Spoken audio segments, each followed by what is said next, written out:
সমুদ্র সবসময় থাকলেও এখান থেকে যদি আপনি এখানে আসতে মানা করেন, এটা একটা রেলিং। যখন আমি এখানে থেকে যে সমুদ্রের দিকে তাকিয়ে থাকি, তখন এখানে দেখেন আমার পয়েন্ট অফ ভিউটা যদি আমি আপনাদের একটু বলি, বা আমার দৃষ্টিকোণ থেকে সমুদ্রকে কত বেশি সুন্দর লাগে যদি একটু দেখাই, তাহলে দেখেন আমি এখন যেখানে আছি ঠিক আমার সামনে এরকমের একটা বিশাল সমুদ্র।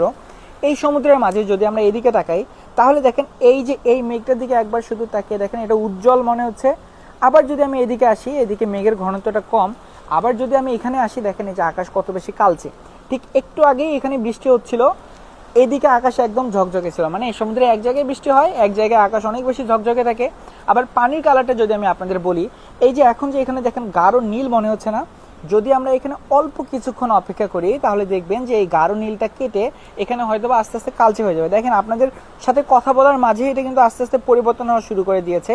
দূরে যদি তাকাই তাহলে বুঝতে পারবেন এই যে এখানে একটু কিছুটা কালচে মনে হচ্ছে। তার কারণ হচ্ছে আকাশ মেঘলা। আকাশ যদি মেঘলা হয়, সূর্যের আলো পানিতে পড়তে পারে না, তখন এটাকে কালচে মনে হয়। এদিকে পানির এক কালার, আর এদিকে যদি আমরা তাকাই তাহলে এটাকে একদম গাঢ় নীল মনে হচ্ছে। তো সমুদ্রের এই রূপটাও ভাই অসম্ভব রকমের সুন্দর। যখন আমরা সমুদ্রে থাকি তখন এই দিক থেকে চোখ ফেরানোর কোনো উপায় থাকে না। তো আজকের এই সমুদ্রের রূপটা আপনাদের কাছে কেমন লাগলো, বা এখানে আমার জায়গায় আপনি থাকলে সমুদ্রকে কেমন লাগলো কমেন্টে জানিয়ে দিতে ভুলবেন না। এতক্ষণ সাথে ছিলাম আমি হৃদয়। চাইলে ফেসবুক, ইউটিউব অথবা টিকটকে হৃদয় দ্য সেলার লিখে সার্চ করতে পারেন, আমার সমস্ত ভিডিও পেয়ে যাবেন। ধন্যবাদ। আসসালামু আলাইকুম।